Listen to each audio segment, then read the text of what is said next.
बिस्मिल्लाहिर्रहमानिर्रहीम। अस्सलाम वालेकुम। मैं हूं जलील खान कुलाची। आप देख रहे हैं मेरा यूट्यूब चैनल। सना यूसुफ कत्ल केस के हवाले से गुफ्तगू करेंगे। कुछ इंतहाई अहम तरीन डेवलपमेंट सामने आई है, वो आपके सामने रखनी है।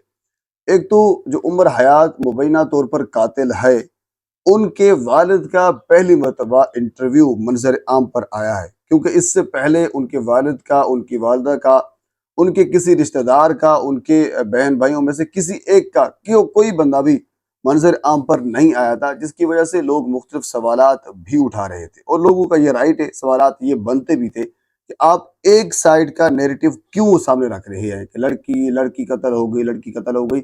आप दूसरी साइड का नैरेटिव तो सामने रखें कि दूसरी साइड के ऊपर क्या कुछ हुआ, क्या वाकयातन उस लड़के ने कत्ल किया है। अब अगर आप ये कहें कि पुलिस के अंदर उन्होंने मान लिया है, तो पुलिस की कस्टडी में कोई बंदा भी कन्फेशन कर सकता है, इसमें कोई बात नहीं है। हालांकि ये तो कोर्ट के अंदर भी काबिल कबूल नहीं होता। 161 का बयान जिसको आप कहते हैं, 164 का बयान काबिल कबूल होता है। तो बहरहाल सवालात उठ रहे थे कि आप एक साइड का मौकिफ रख रहे हैं, दूसरी साइड का मौकिफ कम अज कम रखा जाए। अगर उनका ताल्लुक लड़की के साथ नहीं था तो फिर वो कैसे लड़की के घर तक पहुंचा, और उसके बाद फिर अगर ताल्लुक नहीं था तो फिर लड़की ने कैसे उनको ये इजाजत दी कि वो उनके घर के अंदर आए। अगर ताल्लुक नहीं था तो फिर लड़की ने ये क्यों कहा कि आप बैठे, मैं आपके लिए पानी लेकर आती हूँ। नहीं, मुख्तलिफ सवालात थे जो उठाए जा रहे थे। ये लोग ये कह रहे थे कि आप सिर्फ एक साइड का मौकिफ ना रखें। बिल्कुल लड़की कत्ल हुई है, जो कि नहीं होनी चाहिए थी, किसी की जान नहीं लेनी चाहिए थी, काबिल मुज़म्मत है। लेकिन इसके पीछे मुहर्रिकात कुछ और हो गए। लड़की ने किसी चीज का उसको लारा लगाया हुआ था, दोस्ती ताल्लुक थी, या कुछ और वजूहात थी जिसकी इमा के ऊपर ये इस किस्म का वाकया रूनुमा हुआ है। कुछ मुहर्रिकात और हैं जिसको छुपाया जा रहा है, जो मंजर आम पर नहीं लाया जा रहे। ये सवालात लोग उठा रहे थे। तो बहरहाल अब केस की जो तफ्तीश है उसको मजीद तेज करने के लिए मैंने गुज़श्ता वीडियो के अंदर आपको ये बताया था, जो फेडरल प्रोसिक्यूटर एक डिपार्टमेंट है, उन्होंने 2 रुकनी टीम तश्कील दी है। अब लोग ये भी पूछ रहे थे कि जो 2 रुकनी टीम बनाई गई है, इसके पीछे मुहर्रिकात क्या हैं। यानी तफ्तीश तो पुलिस करेगी, तहकीकात तो पुलिस करेंगी, चालान तो पुलिस मुरतब करेगी।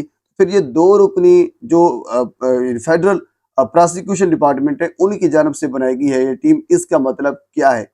असल में होता यह है कि जब भी पुलिस चालान मुरतब करती है, चालान बनाती है, तो चालान अदालत में पेश होने से पहले जो फेडरल डिपार्टमेंट है, जो प्रोसिक्यूशन डिपार्टमेंट है, जिस तरह अब फेडरल का मामला है, तो ये फेडरल प्रोसिक्यूशन डिपार्टमेंट जो होगा वहाँ पे जाएगा। वहाँ पे वो चालान को देखते हैं, देखने के बाद अगर कोई कमी कुताही होती है तो दोबारा पुलिस को भेज दिया जाता है, पुलिस डिपार्टमेंट को। पुलिस डिपार्टमेंट दोबारा उसको चेक करते हैं, दोबारा उसमें वो जो कमी कुताही होती है उसको रेक्टिफाई किया जाता है, तो दोबारा भेजा जाता है। इसी तरह यानी एक प्रोसेस, एक स्टेप दरमियान के अंदर आ जाता है प्रोसिक्यूशन का। अब इस केस के अंदर क्योंकि ये केस इतना हाईलाइट हो चुका है, इसको जल्द अज जल्द अपने मंतकी इंजाम तक पहुंचाने के लिए अब किया ये गया है कि जो प्रोसिक्यूशन डिपार्टमेंट है उसको स्किप करने के लिए 2 रुकनी टीम, जिसमें डिप्टी डिस्ट्रिक्ट प्रोसिक्यूशन 2 बंदे हैं, एक अदनान साहब हैं, दूसरा नवीद कियानी साहब हैं, इन दोनों को रखा गया है। बेसिकली ये जो तफ्तीश करेगी पुलिस, तहकीकात करेगी पुलिस, उसमें ये दोनों बंदे, ये दोनों मेंबर मुआवनत करेंगे पुलिस के साथ ताउन करेंगे। और उसके बाद जब पुलिस चालान मुरतब करेगी, चालान बनाएगी, तो उसके अंदर भी ये दोनों बंदे पुलिस की मुआवनत करेंगे। तो उसका फायदा ये होगा कि चालान अगर यानी मुरतब होने के बाद जब प्रोसिक्यूशन डिपार्टमेंट के अंदर जाएगा तो फिर चालान रिजेक्ट नहीं होगा। क्यों रिजेक्ट नहीं होगा? क्योंकि प्रोसिक्यूशन डिपार्टमेंट के 2 अपने बंदे उस चालान मुरतब करने के प्रोसेस के अंदर मौजूद थे, तो चालान के अंदर तो गलती हो ही नहीं सकती। तो लिहाजा ये वाला जो एक प्रोसेस होता है वो स्किप हो जाएगा, टाइम बच जाएगा। इस केस को जल्द अज जल्द अपने मंतकी इंजाम तक पहुंचाने के लिए ये बात की जा रही है। और ऐसा इस वजह से हुआ क्योंकि ये लोग काफी सवालात उठा रहे थे कि तफ्तीश जो तहकीकात है, जो तफ्तीश है वो पुलिस करेगी, तो फिर ये 2 बंदों का काम क्या होगा? इन 2 बंदों का काम यही होगा जो मैंने आपके सामने रख दिया है। अब हम आ जाते हैं, एक और डेवलपमेंट ये हुई है कि इस वक्त जो खातून अव्वल हैं आसफा भुट्टो जरदारी साहिबा, यानी सदर पाकिस्तान की अमूमन होता यह है कि जो उनकी वाइफ होती है वो खातून अव्वल होती है। तो सदर पाकिस्तान की जो वाइफ इस वक्त दुनिया में मौजूद नहीं है, तो उन्होंने अपनी बेटी को खातून अव्वल का दर्जा दे रखा था। तो इस वक्त जो खातून अव्वल है वो आसफा भुट्टो जरदारी साहिबा हैं, اور وہ اس وقت رکن قومی اسمبلی بھی ہیں. تو انہوں نے ثنا یوسف کیس کے اوپر کچھ لب کشائی کی ہے، کچھ الفاظ کہے ہیں. اب خاتون اول کی جانب سے کوئی سٹیٹمنٹ آ جانا کسی ایک واقعے کے اوپر، یہ ایک بڑا ایک بہت بڑی ڈیولپمنٹ ہوتی ہے اور یہ ایک بڑی نشاندہی ہوتی ہے. اب اس سے ہوتا یہ ہے کہ جو بھی کیس ہوگا، اگر اس میں کوئی بڑی چیز، بڑی شخصیت کی انٹرسٹ ہو جاتی ہے، تو اس کیس کی جو تحقیقات ہیں وہ ایز کمپیئر ٹو ادر وہ ذرا شفاف طریقے سے چلائی جاتی ہیں. اور اس کی وجہ یہ ہوتی ہے کہ پھر میڈیا کی، انٹرنیشنل میڈیا کی اور ایجنسیز کی نظر بھی اس کیس کے اندر ہوتی ہے. تو اس میں پھر کرپشن اور باقی معاملات کے خود بخود کے تھوڑا کم ہوتے ہیں. تو اس کے اوپر جو آصف بھٹو زرداری صاحب نے یہی کہا ہے کہ خواتین کے اوپر جو تشدد، یعنی پرتشدد واقعات ہوتے ہیں یا پھر یہ جو ہوا ہے، اس کی بھرپور مذمت کرتے ہیں اور ہم یہ مطالبہ کرتے ہیں کہ اس کو یعنی اپنے منطقی انجام تک جلد از جلد پہنچایا جائے. تو یہ ایک بڑی ڈیولپمنٹ ہے خاتون اول کی جانب سے سٹیٹمنٹ دینا بھی یہ.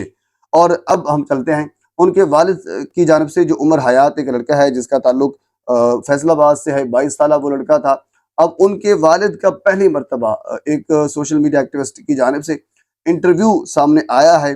ان کے والد نے ایک تو ببانگ دور یہی کہا ہے کہ اگر میرا بیٹا ملوث ہے اس کیس کے اندر، قتل کے اندر، تو ضرور ان کو قانون کے مطابق سزا ملنی چاہیے. لیکن وہ یہ سمجھتے ہیں کہ میرا بیٹا اس کیس کے اندر، اس قتل کے اندر ملوث نہیں ہے. اچھا، یہ عموماً ہوتا ہے، گھر والے، فیملی والے یہ نہیں مانتے.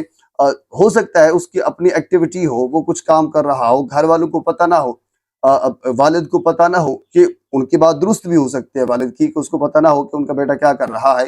کیونکہ وہ تھوڑا سا جو حلیے سے بھی لگ رہے تھے، وہ انتہائی سادہ لو لگ رہے تھے. وہ اس قسم کے کوئی سوشل میڈیا کو جاننے والے یا جو ڈیجیٹل میڈیا ہے اس کو جاننے والے نہیں لگ رہے تھے. تو بہرحال انہوں نے یہ کہا ہے کہ میرا بیٹا ملوث قتل کے اندر نہیں ہے، یہ کسی اور نے قتل کیا ہے، میرے بیٹے کے اوپر ہی جو ہے وہ قتل ڈالا جا رہا ہے.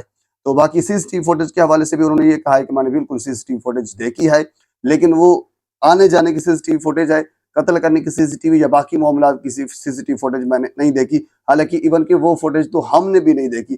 اگر کوئی اور فوٹیج ہے بھی صحیح، وہ پولیس کے پاس ہوگی. اس کے علاوہ کوئی اور فوٹیج سامنے نہیں آئی. صرف ایک فوٹیج ہے جس میں وہ اس کو بھاگتے ہوئے دیکھا جا سکتا ہے. اس کے علاوہ کوئی اور فوٹیج سامنے نہیں آئی سکی.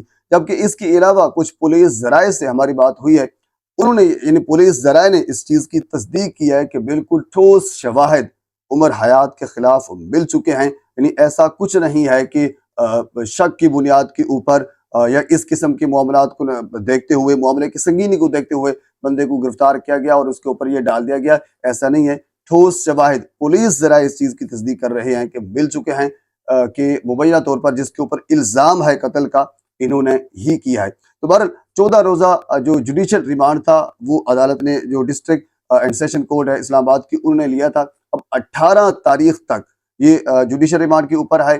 ان کی عمر کی شناخت پریڈ ہوگی اور شناخت پریڈ کے دوران کبھی کسی کو بھی ملنے کی اجازت تب تک نہیں ہوگی. تو اس کے بعد پھر پولیس اپنا چلان مرتب کر کے عدالت کے اندر پیش کرے گی اور اس کے بعد پھر آگے ٹرائل چلے گا اور ٹرائل چلنے کے بعد پھر جو سزا کا معاملہ ہے وہ طے ہوگا. تو بہرحال یہ اب تک کی اپڈیٹ ہے. مزید اس کیس کے حوالے سے اگر کوئی ڈیولپمنٹ، کوئی چیز سامنے آتی ہے تو ضرور میں آپ کے سامنے رکھوں گا. ایک مرتبہ آپ سے گزارش ہے میرے چینل کو سبسکرائب کر دیں تاکہ آنے والے ہر انفارمیٹیو ویڈیو آپ تک پہنچ سکے. اللہ حافظ.